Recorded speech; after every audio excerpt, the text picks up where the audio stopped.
Listen here, I can't go another year. No, I can't be up in here complaining. Gotta let them know I'm famous in my heart. Listen here, I'm here for the world to hear.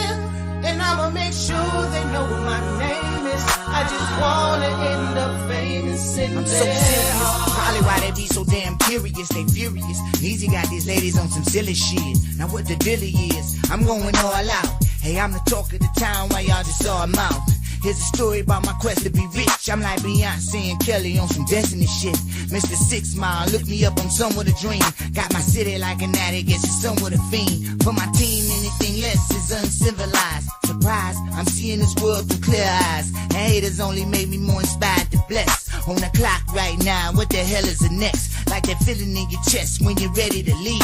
Like that memory you had, you just couldn't believe. And we always got a little ammunition for y'all, cause we remember when they wouldn't even listen at all. Listen here, I can't go another year. No, I can't be up in here complaining. Gotta let them know I'm famous in my heart. Listen here, I'm here for the world to hear. And I'ma make sure they know my name. In 97 on Gunston and 6 Me's in the streets made a natural born hustler. Believe me, drop real with it. That was my first EP. Grind harder than granted, but made it look easy. Take it to the top, that was the plan. Now I'm known worldwide from Detroit to Japan. 14 years span, fuck hot nigga, I'm scorching. I done got the fame, now I want the fortune. 6 albums deep, yes, I grind harder, but I don't Zeno Brown. The D is my Carter. And welcome to another episode of the Jackson Report. This is episode 26, and we're going to be featuring my special guest, Miss Mica from Words Are Hard. Everybody been waiting on me to have this debate or to have somebody on my show with a difference of opinion from myself. So I figured today what we're going to speak on was a good day to bring Miss Mica on, because if you haven't checked our show out, you need to start following it. It's on YouTube. Words Are Hard.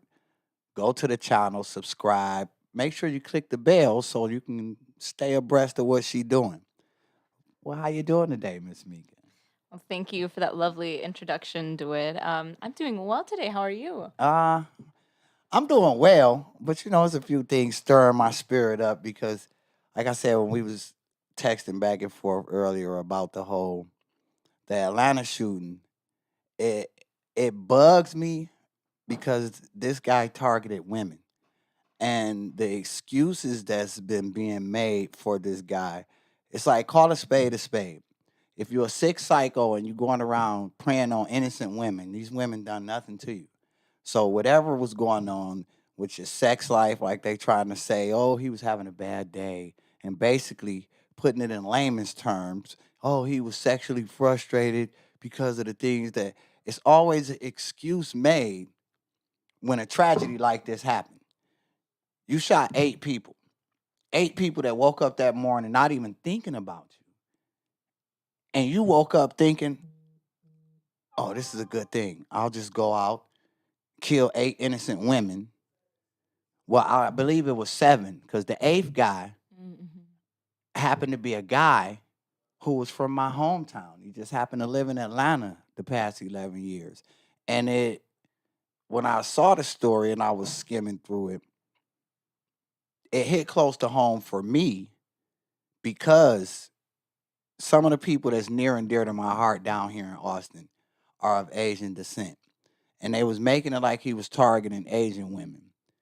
And not to sidetrack, but I feel the need to say this because of why this story hit home to me. When I say some of the people that's near and dear to my heart down here in Austin are of Asian descent, one of them is like a sister to me. And this particular person has shown me so much in the short time that I've known them to show the kind of personality that they have. So when I think about it, you take somebody, and I've heard all of the different angles. Some people, oh, Asians are very racist and all of that. It depends on who you meet.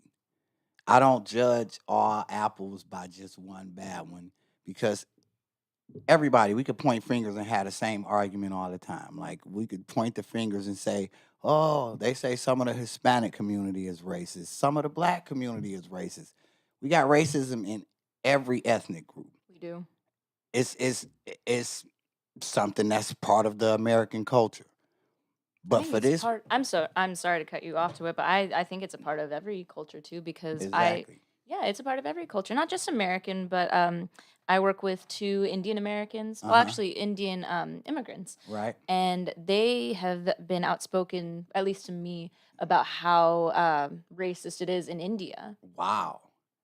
And see, it's crazy because we don't get to see it publicized like they publicize American racism. Mhm. So it's like you wouldn't know, but in this particular instance, what made this guy wake up and just go around the inner city of Atlanta or the metropolitan area of Atlanta, I should say, and just randomly pick spas and go in shooting people? Like, it really bugged me because I seen all of the hashtags. I was seeing all of the memes. Let's stop Asian hate. Let's stop this. Let's stop that. And it's like, unless you ran across that pure D asshole that was Asian, for every Asian person that I've met, they're so humble. They always looking out for others. And it hit close for me because I always been able to put myself in somebody else's shoes. And I put myself in my sis shoes. And it's like you thousands of miles away from your homeland. Your whole family is over there. And to come over here and to deal with a racist ass person. And if you think about it, the majority of the Asian community is kind of small, petite, not stereotyping, but they are. Mhm. And they're very humble people. So it's like you basically throwing them in the lion's den with us crazy ass Americans whose culture is totally different. And it's like, this is what you're gonna do. Adapt to this. And they're just trying to be peaceful and live their lives. So it almost brought tears to my eyes how pissed I got when I saw that Atlanta article because it's like you wake up in the morning and you thinking about your day and you like, I'm gonna go to work, I'm gonna do this, and I'm gonna go home, and you thinking about seeing your family, and you don't know that this psychotic asshole is gonna wake up. And basically because I don't know if he wasn't getting happy endings with his massages or he was paying for Asian hookers like somebody said or whatever, but you wake up and kill innocent people.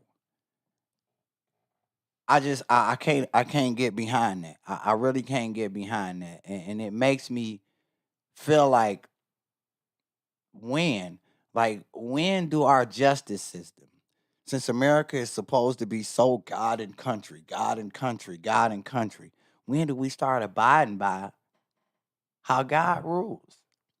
When do we stop seeing color? When do we see people as just people? And then it's crazy because the basis of America is supposed to be out of many shall come one. Mhm. So it's like bring your tithe, bring this. This is supposed to be the land of gold and opportunity. Yet when people come here seeking that golden opportunity, we want to kick them out, or we want to outlast towards them, or we want to outcast them and make them seem like, oh, you're not supposed to be here. America is for who? So if America's not for all of the people that they keep welcoming over here, who's it for? True. I hear what you're saying, but also I would also like to bring up the Chinese Communist Party in China. Oh yeah, You know, they're actually arresting people, taking them captive if they're Muslim, and they're wow, taking them to internment camps now as we speak. wow, And they ostracize their people. They, give forced abortions to women because their their population is too high. mm-hmm, They've been doing that for decades now, yeah, and so there is actual like legitimate oppression in China. not the Chinese people like oppressing each other, but the leadership in China. Exactly. And so they come over here, Chinese people, Asian people in general, and everyone from every country comes here because there is more opportunity. We're not placing people in internment camps here in the US. Right. We're not giving forced abortions. We give women the choice to do that. Right. And that's, I mean, that's true. But on the other side of it, when they do come here, it's not like we welcome them with open arms. We not welcoming any immigrant with open arms. You think about it. They was just having the forced abortions and the forced sterilizations on the border with these camps when they was forcing the women to have abortions. So a lot of stuff that go on in America gets swept so under the rug that it's like the media basically feeds us an agenda of what they want us to see, and it's like paint the other countries as so bold. Like China, yeah, the Communist Party, that is like crazy over there. And I've been hearing about that for years, and I stumbled across some of that where it's like no more than two in the household or something like that. Mhm. So it's basically like, dang, you get pregnant, what do you do? And you already got two kids. Now you pregnant, you have to leave. But if Mhm. America is this country that's like, okay, we gonna open up and y'all have opportunity and you can come over here and better yourself. How can they better themselves if they worried about ICE kicking their door in and deporting them back to what they ran from? You see what I mean? So it's like a double-edged sword. So it's Totally. almost like, yeah, we love y'all until y'all get here. It's almost like the age-old thing of like people say when you travel back to your hometown. You're gonna be Mm. there a week. After the first 2 days, the nostalgia is gone. They only missed you. Now they see you, and it's like, okay, when you leaving? When you gonna go back home? Mhm. So it's like I see that when they come over here, and the majority of them come over here, and they have a plan. Like I heard something about 10 Asian families coming over here, and they all live together, and they all be working. And when the first 100,000 come, they open a business for one family, and everybody work for that family. And then once they get another 100,000, they open a business for the next family until they complete businesses for all 10 families. Now they all over here business owners, and they kept the money within their community. Right.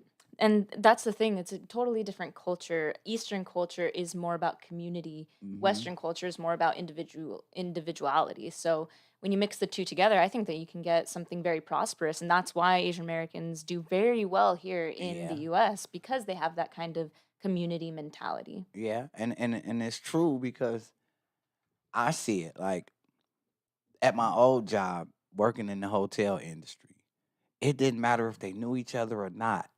Anytime someone of Asian descent came to the hotel, the whole Asian community in my hotel embraced them. And it was like you look up and they'd be friends, they'd be finding apartments for them. And I thought that was so cool. And I sat back and I can admit it was slightly an envious thing. Like, why can't we be like that? Like, why can't I see another one of my black bros come down and it's like, okay, bro, I know you don't know me, but I got these resources and maybe this can help you out. Oh, you got them resources. Maybe we can help each other out. We don't do that.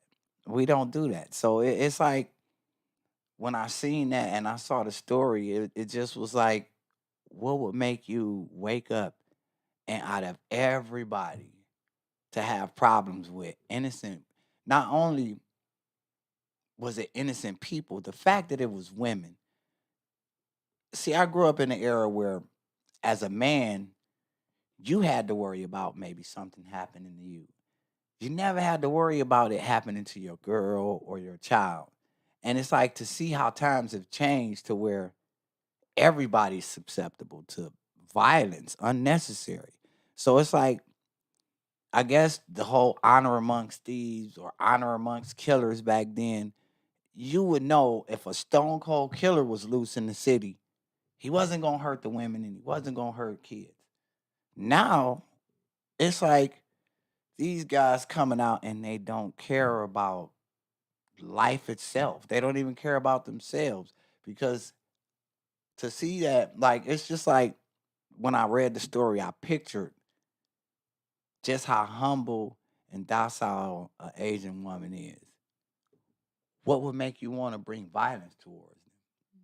Like, what did you wake up and click in your mind and just say, you know what? This is it. I can't take no more. And the fact that they made so many excuses, like, it's always an excuse. Why is it not just like, this sick son of a bitch deserves to get thrown under somebody's jail? It's always put out into the media of like, oh, well, we have to ask ourselves this, we have to ask ourselves that. Yet, you'll have a story like the Philando Castro story. He's riding in a car, he's licensed to carry, and he gets killed without drawing a weapon. But this guy got handcuffed and took to jail in one piece. He still can talk to his family. When you got so many innocent people that was doing the right thing that get mishandled. So where's the justice? It brings out so many different arguments. It was just like my spirit was so wound up with so many different angles. And I was like, you know what? I know who I could have on, and she'll keep me straight on a steer clear path. I'll bring Miss Mica on the show because I know she's not gonna let me get too far fetched over here. Because with this one story, I could have did my whole show on this one incident because it travels down so many different avenues for me. Because it's like, for one, when do guns get blazed and when do all guns get drawn when you're dealing with a mass shooter? This is somebody that has showed you the potential of what they can do already. They've killed innocent people. So you don't go out with guns drawn on them, but yet a Hispanic guy, an African American guy, or any other ethnic group, they already arriving like he's a threat before they see anything. And that is what bugged me the most about both of these stories. Even the story in Boulder, Colorado. Boulder, Colorado hit close to home because my family is there. My brother travels all over Colorado working. He could have been in Boulder working. He could have stopped at that particular King Supers. And then when I saw the story and the guy shot a cop, he killed a cop. And this wasn't an undercover cop, like the cop was in the store and he didn't know. This was one of the first responders. So you killed the cop and they walked this guy out in handcuffs. Yet, dare I relay it back to the protests over the summertime. We wasn't out here killing cops. We wasn't out here trying to bring harm to cops. And they was getting shot with pellets, all kind of stuff. One team got hit in the head with a pellet, got brain damage. So who makes the decisions on when or when not to use excessive force? Because that's a situation to me that called for excessive force. You shot and killed a cop. Not only did you shoot and kill a cop, you killed 9 other innocent people just for going to the grocery store. And for what? That's been my whole argument. For what? Why is all of these mass shooters constantly being taken into custody when they're showing you, from some sick reason, they woke up and decided, I'm going to kill these innocent people? And yet you spare their lives every single time. Every single time. And it does burn me up because when you see it, the portrayal that they have of any ethnic group that isn't of European descent is that we're violent or we're thugs or they got to be this. Like, even with the Asians, they're racist. If it's a Hispanic guy, oh, they're trying to steal our jobs. But when you look at the majority of the mass shooters in America, what ethnic group do they come from? Hell, the Dillon guy, when it was a real hate crime, He sat and planned that out. He wrote the manifesto and everything and killed those innocent people in the church. They took him to Burger King before they took him to jail. You're kidding. I don't know this story. You don't know about the Dylan guy who killed the Oh, innocent the people guy in the with like church? the weird like bowl Yeah. cut. Yeah, he killed all them innocent people in the church. He wrote it out, planned it, executed it, and then they put a bulletproof vest on him and walked him out, stopped at Burger King and everything. So it's almost like they don't have to tell us. They don't have to keep drilling it in our head. The hate is real. The hate is real. You basically, even with the DC sniper, they was all guns blazing looking to kill this man. Why wasn't he attempted to get taken into custody like everybody else? So what's the true narrative behind all of this? Yeah, but you know that shooter from Boulder is also a Middle Eastern man, right? Exactly. He was taken into custody. Exactly. See what I'm saying? They take all these ethnic groups into custody. But when you think about it, even here in Austin, I can relate it to here in Austin. The Javier Ambler guy, he had on high beams. Everything else was legit with him. His license was legit. The car was legit. It was insured, everything. Why is he no longer here? He wasn't a threat to society or nothing. He's no longer here. Or you take George Floyd. He's no longer here. Wasn't a threat to society at all. He did rob a pregnant woman at gunpoint and put a gun to her stomach. But that wasn't on the day that these cops harassed him. Yes, but I would counter that your argument saying that he wasn't a threat to society. He was a threat to that woman, and probably, you know how that woman must have felt when his name was being praised, and that story about him robbing her while she was pregnant, how that's not let out into the mainstream media. You know how Yeah. that could feel as a woman just being vulnerable with child, scared for both of your lives, and now the media is hailing this man who threatened to kill you and your baby as some kind of saint. I mean, and that's a valid argument. But here's the flip side to that.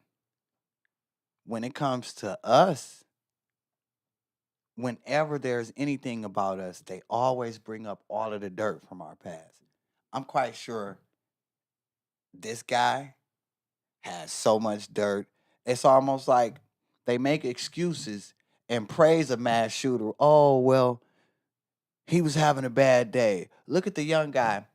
And this story, I don't know, Chuck, if you could pull it up and find it. The guy that had stole his parents' car and he hit and killed all them innocent people.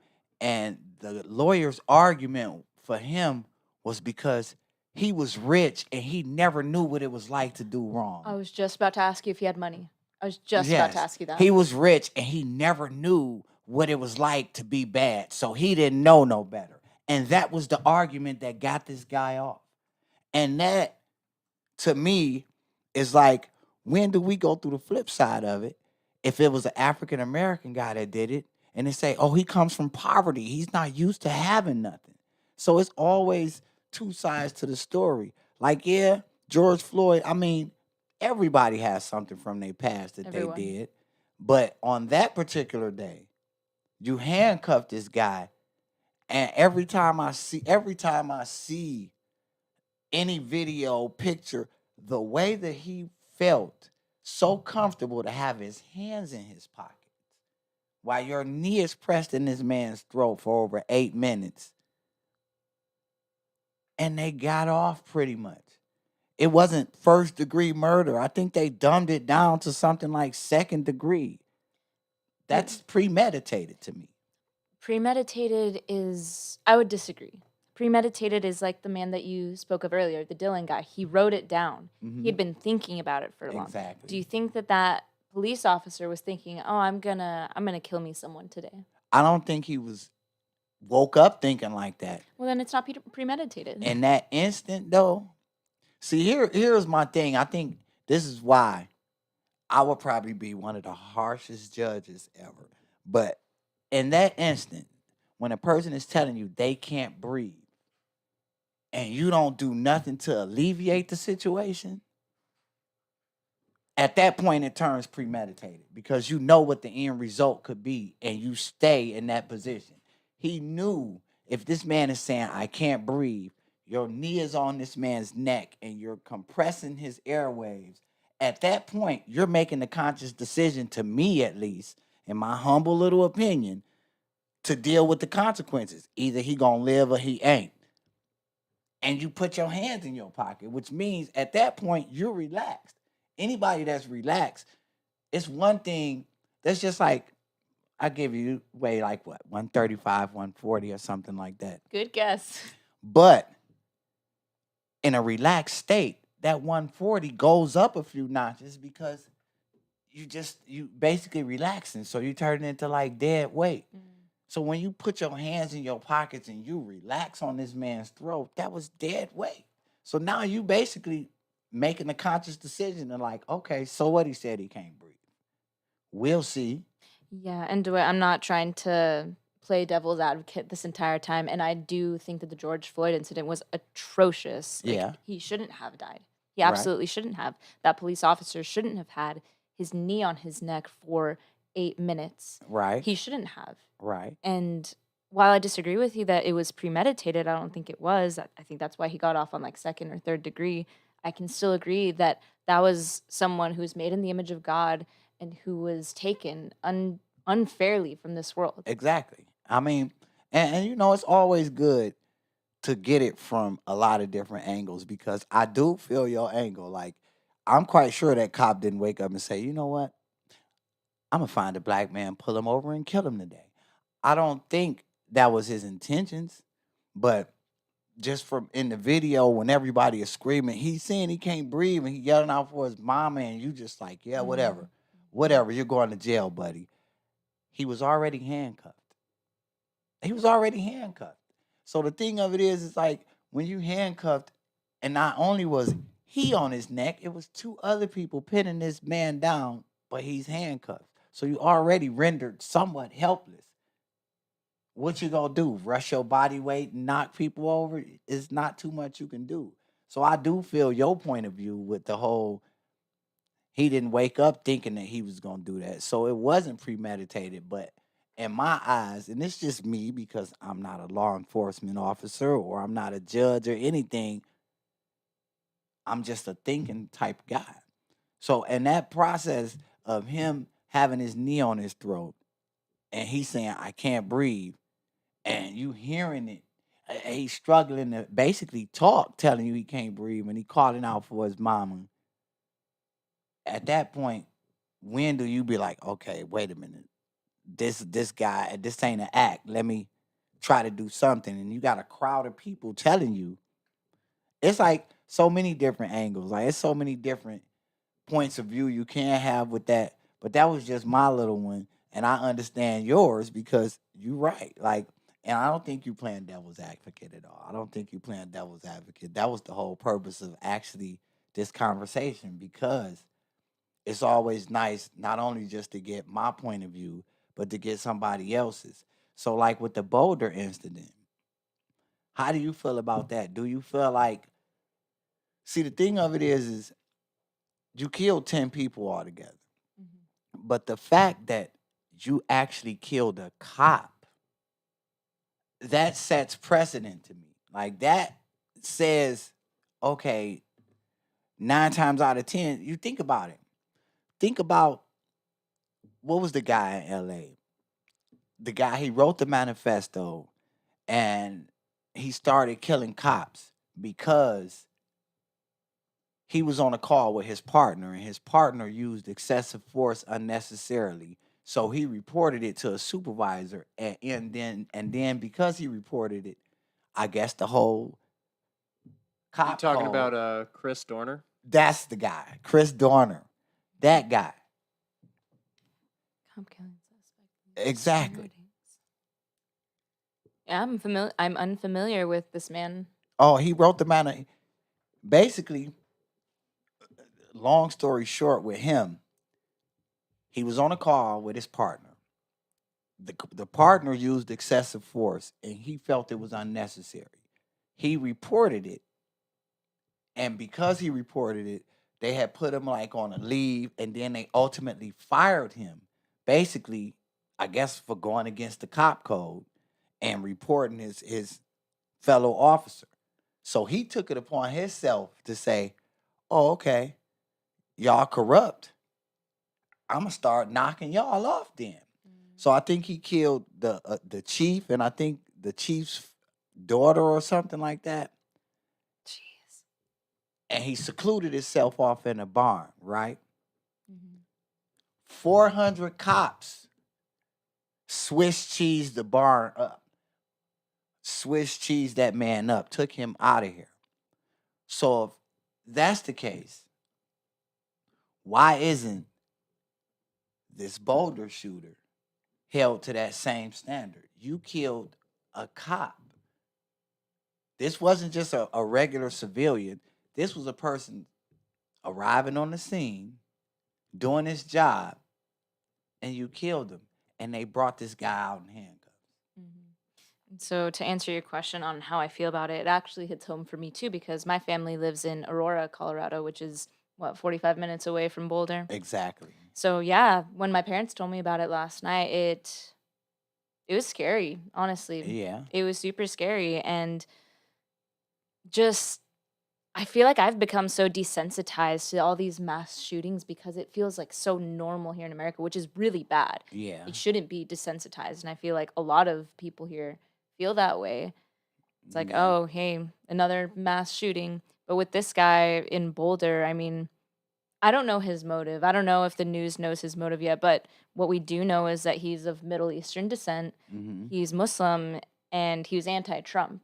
Wow. So he doesn't fit the narrative. And what I found interesting was that last night before we found out the ethnicity of the man is that people on Twitter, blue check marks and all, are saying this man was probably white, another mass shooting. Then we come to find out he's Middle Eastern, he's Muslim and anti-Trump. Now they're saying let's not give him media attention. You know, we don't want to spread Wow. his Yeah, name. you wanna knock it down now that it don't fit the narrative that you had it under. So that's a very good point because most of the time, and it's crazy here lately, because of how the last president was and how he carried himself and this cult following he has. Anything chaotic that goes on in America now, everybody directly connects it or tries to. Oh, he had to be a Trump supporter. I guarantee you he was racist. He was a white supremacist. And the fact that he was of Middle Eastern descent and he was Muslim and he was anti-Trump, now it's like, which way do y'all go with it now? Oh no, let's not give him media attention. Why? Because it doesn't fit the hot topic. If he had have been a Caucasian guy and he had have been a Trump supporter, it would have been all over the news all day, every day. That's all we would have heard about. And it's like it's just like I had to tell somebody about my show. And I told him, I'm not a newscaster.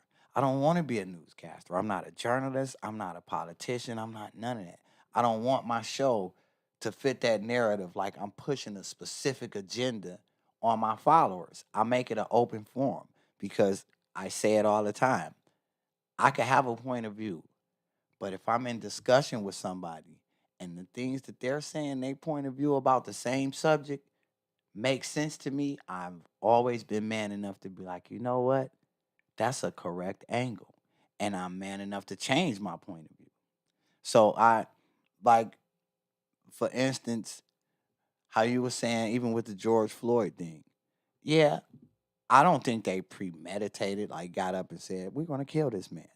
But I just think that because of all of the precedent that you set when it comes to things of this nature, keep that same standard. It's almost like the saying, keep that same energy. If you're gonna Swiss cheese up Chris Dorner, the guy at King Supers, he should have caught one to the head. And I'm not a promoter of death and violence, but if you're gonna do this to this guy for killing a cop, this guy did the exact same thing. So do the same thing. And it didn't hurt none that Chris Dorner was a black guy. And it's crazy because all of these people that end up going against the police force always be ex-military. I found that real interesting because in the military, you know what you train for: protect country, protect the values of America. So if all of these cop shooters are ex-military, what does that say about the law enforcement that we have in America? It's like I see so many things that I read like in the news. Like for instance, even with the Miami. Now, what's your take on the Miami spring break issue? Mm. Yeah, can you let me know a little bit more about it? Like basically, Miami, you got spring break. Florida been one of the very few states that pretty much was real lax with the mask mandate. Right. And Florida is a tourist attraction. You know, they got the sandy beaches, Miami, you got West Palm Beach, you got all of these different beautiful sites in Florida. But this year, with the spring breakers, they called it a state emergency, issued curfews and all of that. When to me, Florida was just Florida. Every year around this time, you know, thousands of people from colleges all across the country going to Florida because it's spring break. And the fact that they knew Florida was open. But this year they made it into a fiasco because they were shooting pellets at the kids. They was issuing curfews, trying to make the crowd disperse on Ocean Drive, which is the main strip in South Beach. I can pull up a video right now of them shooting these kids with pepper bullets. Exactly. Pepper balls fired into the crowd of hundreds of spring breakers on South Beach after multiple attempts by police to break them up. The mandatory curfew in the entertainment district put into effect at 8 o'clock Saturday night. This is what things looked like nearly an hour after people should have already cleared the area. Skip that curfew. We out here. We out here. No sleep, period. The stubborn actions of many resulting in this. The latest curfew, along with business and road closures, and See, my thing with that is I don't see no violence. If you're gonna be lax with your mask mandate, it's almost like when do as Americans we get sick of the picking and choosing? Like it's okay for this particular crowd on this particular day. Oh, but 2 days from now, no, it's not okay for this particular crowd. Like when do we stop that and just make it one rule for everybody? It's almost like America has a set of rules for this group, then there's a different set of rules for this group, then there's ultimately a different set of rules for that group. Yet we supposed to all be under the same constitution. It to me, I didn't see nobody, wasn't no guns drawn. Nobody was throwing liquor bottles. They wasn't rioting. They was just out there having a good time. They were out there being college kids. And you walk into the crowd shooting pellets. Charlie, does the article give reasoning why the police had to get involved with this? Because there was a curfew and they were out past the curfew. How long had the curfew been implemented? The curfew, honestly, I read the story. So you implement the curfew at 4 o'clock that afternoon. It was that day. It was that day? Yeah. You Okay. implement the curfew in the middle of the day when you got all of these spring breakers already outside. Like, who's really going to walk around with a TV in their hand like, oh, it's a curfew about to take place in the next 4 hours? You partying. You're not paying no attention. So the fact that it's that was the point that made me honestly want to talk about this. It's almost like you blindsided these kids. That's just like how me and you, we on this show right now. We not watching the news. Let's say Adler come on and say, tonight we're going to have a curfew, and the curfew starts at 9 o'clock. But we don't know because we at work and we doing what we do. Now, Right. 9:30, we decide we finna go to Waffle House. And now we getting pellets shot at us. And it's like, hold on, wait a minute. But now that one clip with the girl talking about skip curfew, we out here, we up all night. That to me is like, come on, man. Like, ignorance is bliss. It's always gonna be one in every crowd. But the fact that the majority of them probably had no clue of a curfew and they just looking at why y'all shutting down our fun? We not hurting nobody, and now y'all firing pellets at them. I think that was just wrong. See, I do too. I think that that's completely wrong. I didn't know about this story. And yeah, how are people supposed to know that there's a curfew if they're going to Florida just to have fun on spring break? And they're not worried about the news. They're getting away from the news, honestly. exactly. Like you going to Florida to clear your mind, and 4 o'clock on a certain afternoon, they say, okay, tonight in the next 4 hours, everybody need to be off the streets. And you already in the streets doing what you doing. You haven't the slightest clue that this is gonna take place in this next couple of minutes. And now you going home injured and Yeah. all of this stuff. And your parents is looking at you like, I told you not to go down there. But you was thinking you was just going to have fun with your friends. And it's crazy because why do this now? Yeah. When basically since the pandemic started, Florida has been one of the most lax states when it comes to everything. And then that brought up the interesting thing like we was discussing when you were saying how you feel about the mask mandate. I totally agree with you. Like I've been saying it since the whole thing started. Like it's crazy as hell to me that it took a pandemic and the government to basically come in and make all of America be hygienically correct again. Yeah. Like you taught this as a kid. Cover your mouth if you sneezing. If you cough in the arm of your sleeve in your arm or something like that. Wash your hands. Do all of this good stuff. It took for a virus to start killing people before people got back to the basis of sanitize your hands. Don't touch every damn thing. Like it's just crazy to me. And even with the mask, it's like a double-edged sword with that because you get so many reports like, oh, the mask is effective. No, it's not really. Then Dr. Fauci said, well, double up on the mask, and that's more effective. And it's like, at this point with this whole pandemic, just do away with the damn thing and just hell, because we never know. You could wear a mask on and you could have your mask on and still get it. So it's just like at this point, I'm so over the whole. I'm just over the whole thing. Like at this point, like either you gonna get it or you ain't. And that sound bad, and it's just my take on it. Like It would be different if this virus was killing everybody. You know, the recovery rate is like most people, if you're gonna get this, you're gonna recover from it. exactly. But if it were another virus, like I don't know, what was it? The Spanish flu. Everyone was getting it. Everyone was dying from it.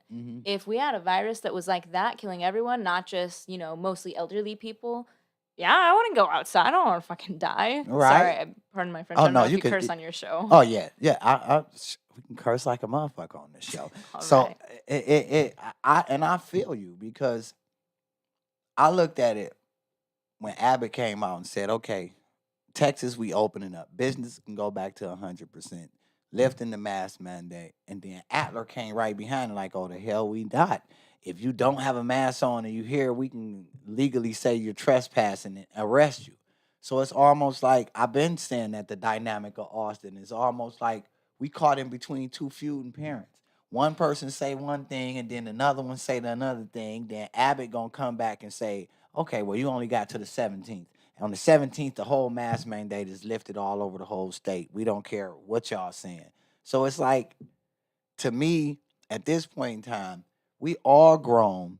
You all got common sense.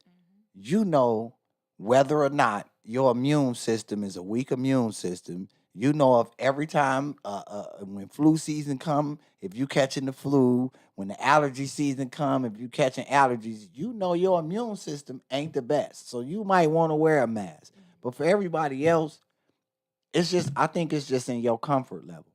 And the fact that Florida had been so open this whole time, They wasn't putting no mask mandates on. People was down there at beaches. I've been seeing it all year. Pictures of Florida, and it's like, dang, they open. So why now do you do this to the spring breakers? Yeah, that's something that I don't agree with and I don't understand.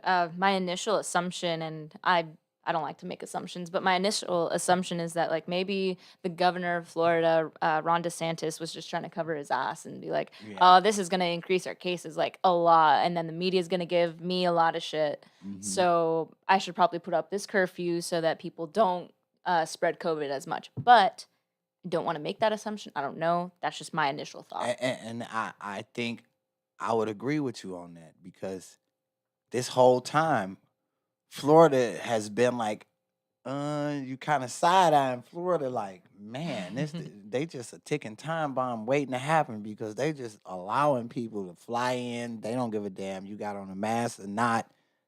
But on the same note, Florida is probably looking at us like that, like Texas don't really care. And they up at 100% because we are.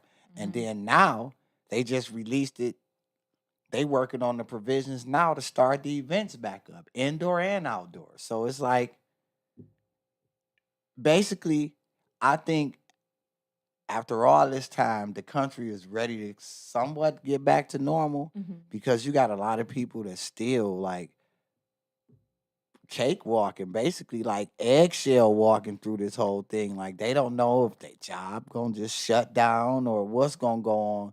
So at the end of the day, I kind of agree with the whole lifting the mask thing because more and more people are getting vaccinated. Like, are you gonna take the vaccine? Hell no. That's just me No, though. no, you're Nah. not.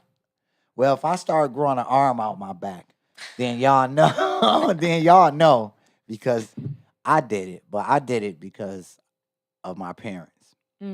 Yeah. See, and I respect that. I personally don't want to get it. My dad's vaccinated. He has type 1 diabetes. My mother is overweight. I think that she should get the vaccine, but other than that, she's healthy. Right. I think that my grandparents should get the vaccines, and they Right. do. Me, I'm young, I'm healthy, I don't need the vaccine, and I'm also skeptical of it. I just don't Yeah. trust it. Yeah, it's like me, I did it because both my parents beat cancer.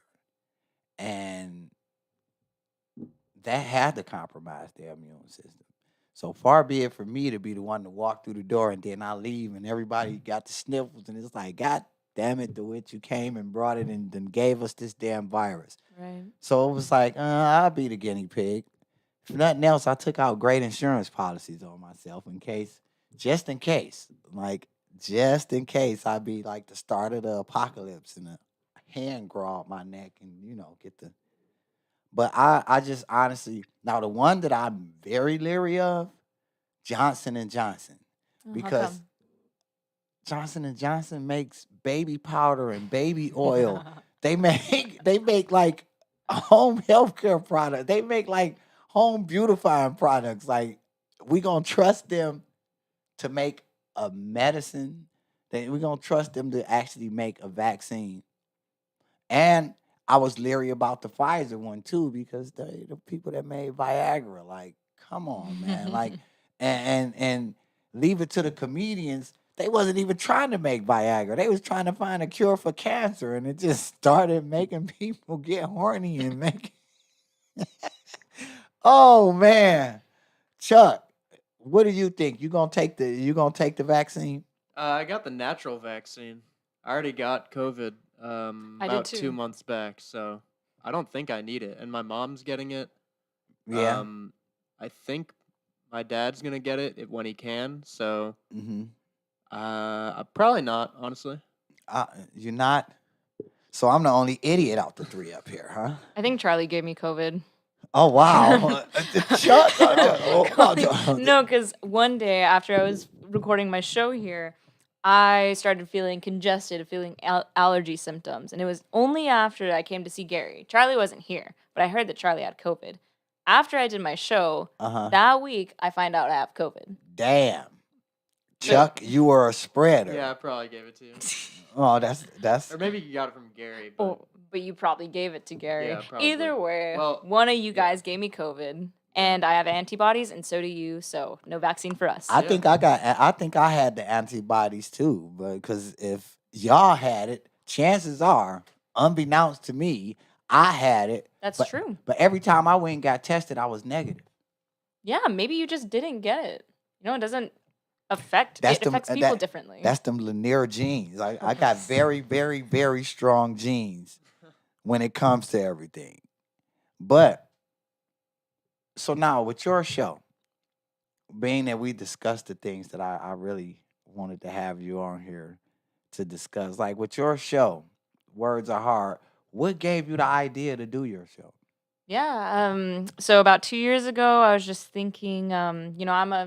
I would consider myself an intellectual person, so Right I on. like to have deep conversations, meaningful conversations with people about everything: politics, spirituality, faith, all of it. Mhm. And I just had the idea, I want to have a show or a reason to talk to people about this because, you can't just talk to someone on the street about deep things. I tried Right. to, and some people are all about it, but most people are like, get out of here. Like, get the hell on, yeah. So I became friends with Charlie and Gary and found out that they record podcasts, and I thought this was a good opportunity to start my show. Right on.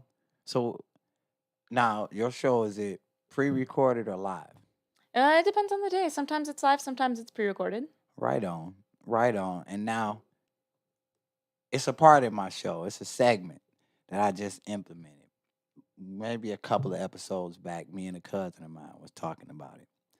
And being that you my special guest, today I'm gonna let you decide. And the particular segment is called Am I With It? So we pick something randomly that's going on and decide if we with it or not. Okay. So I'm gonna let you pick something randomly that you've been possibly seeing this week, might have stumbled across your radar, and we could discuss it if we with it or not. Just anything. Anything. That's a good. Guns. Guns. You with it? Am I with guns? Honestly, yeah, I am. I am. Honestly, because here's my thing when it comes to the gun thing. The gun control laws in America, it's like, who are they really made for?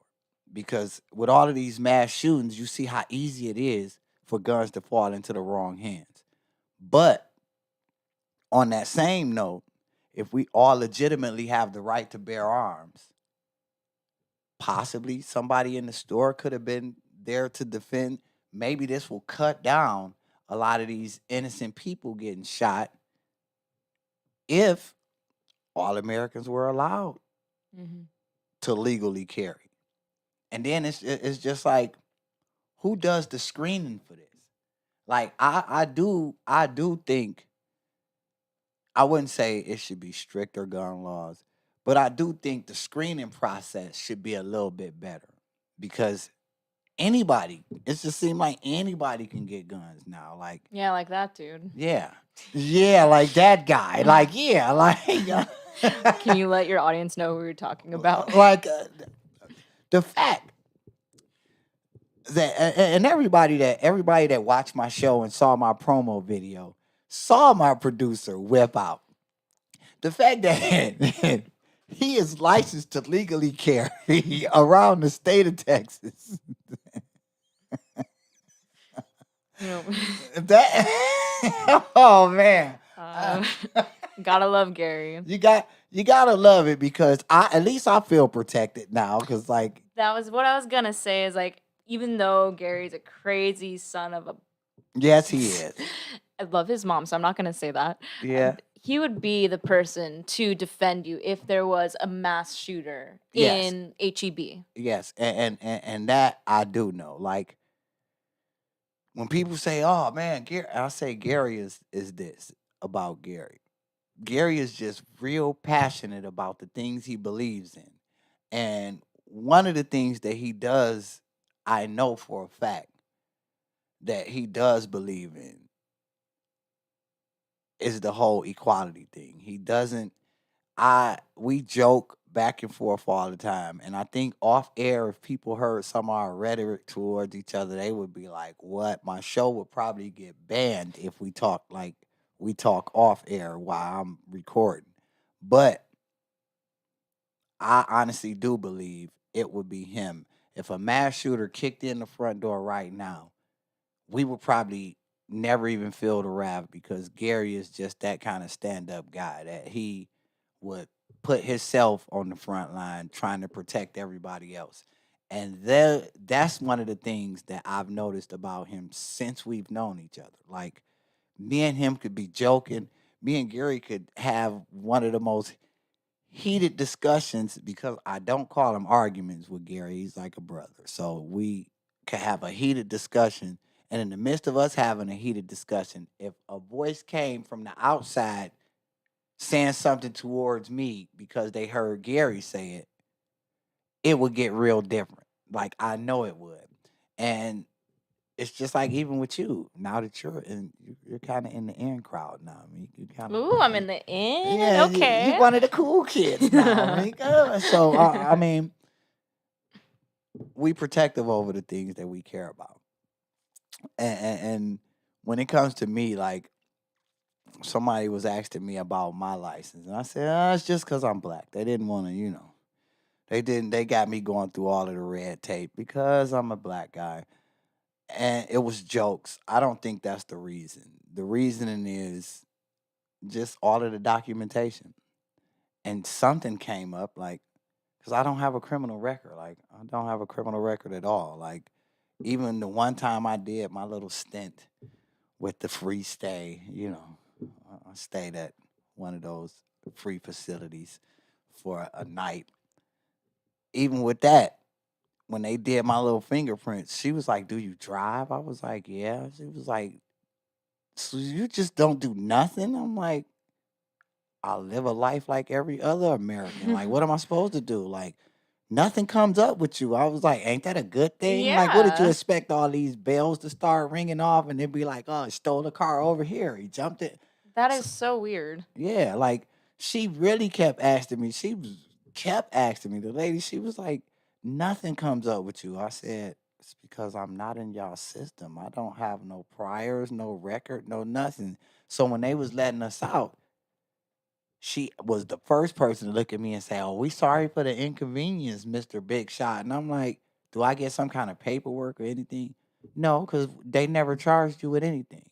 But yet it comes up in my file. And I'm like, why would it come up if I never got charged with anything? So just goes to show how the red tape, when it comes to them allowing you to legally shoot somebody, it's a lot that goes with it. It's a lot. Like, are you planning on legally carrying? Oh yeah, I have a gun.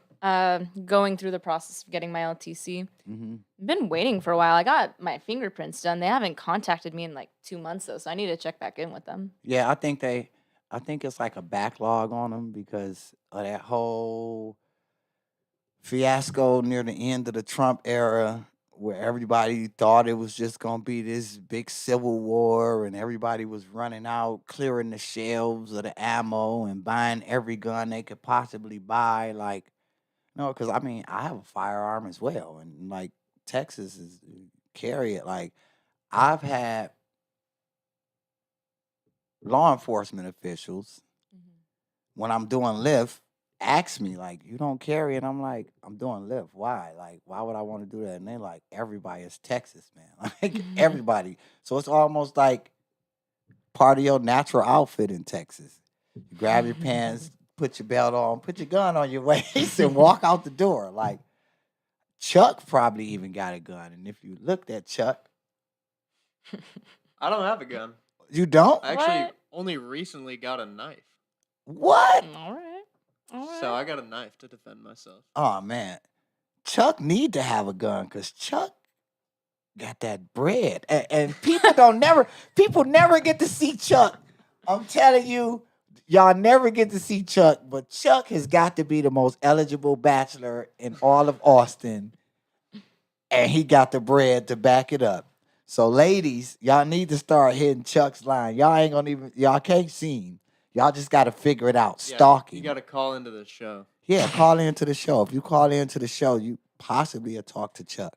Charlie has to make a special appearance on your show one day. Nah, we Maybe see. for the 52nd episode, the 1-year anniversary. Oh Ooh. yeah, yeah.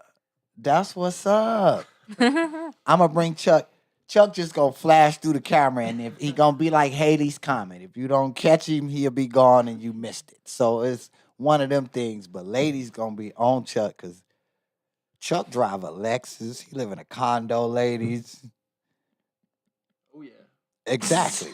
And he works for a major production company, so he's like the most He'll take care eligible of you. bachelor. Yeah, exactly. See, that's why I hang around Chuck. Like, hopefully, I can get some of his stragglers because being single in Austin sucks. Like, I feel that. it does. Like, it does because I don't know. I guess to end the show, what kind of thought you want to leave them with? Yeah. I think since we were all talking about mass shootings today and what provokes people to commit such heinous crimes, such evil acts, I think that just shows the brokenness of our world and how much sin is still in our hearts. And I'm a woman of faith. I'm a Christian, so I attribute every evil thing to sin in our hearts. Exactly. And the thing of it is believe it or not, as much as I talk stuff and as foul as my mouth can be sometimes, I tell people this all the time. I am a very spiritual person. I had no choice but to be a spiritual person. My walk with the Heavenly Father probably is so unique and so different than everybody else's because I can say this on the air, and my granddaddy used to always tell me, say what you mean what you say. When I was very young, a little boy after my mom's passed, I stood in a window and had my talk with God. And God said, don't worry about nothing because I'm your parent now. And my life has never been the same since. So my thing is, people see my show and you hear me say all these things. But underneath that, best believe I live by this one saying, if God so saith, I do it without thought. So everything that I address on my show when I come up with these topics, it's because I sit and think about them, I pray on them, and I ask God to order my steps. I even asked him to kind of will my tongue so I won't say nothing crazy. So believe it or not, when people see me, they see this and they may see me and, I smoke my little smoke and drink my little drink. But at the end of the day, I'm not a man that's led by the ways of this world. I'm led by something that's greater than this world. Because greater is he that is in me than he that is within this world. And I honestly feel like since America been doing away with God, taking him out of the schools, taking him out of so many books, look at what it's brought America to. So the thing of it is I end my show like this because somebody somewhere need to hear this. Now, you may be looking around you because all of these stimulus checks came out, taxes then came out, and all of these different things. And people may be doing stuff, and it look to you like they doing more than you are. But everybody's plate not going to be the same. That's just like my blessing is my blessing, just like your blessing is your blessing. So we get so many people looking around and being envious of what they seeing, or they envy the next person like, oh, he finna move here, or they finna do this. See, the thing of it is just like this. And when I start getting like this, it's like almost like a satellite dish. When you shift it and I shift towards my faith and it get like this, your blessing may be so big that he's strategically planning it and he preparing it for you. So don't look next to you. Don't look at what the other person is doing. Don't look at what nobody else is doing because your path is your path. And even if you think like you walking through the dark right now, just know after the dark comes the light. Amen. And this has been another great episode of the Jackson Report. Miss Mica, I thank you for joining me. Everybody that's been watching, I thank y'all for watching. See y'all next week. Good night, people.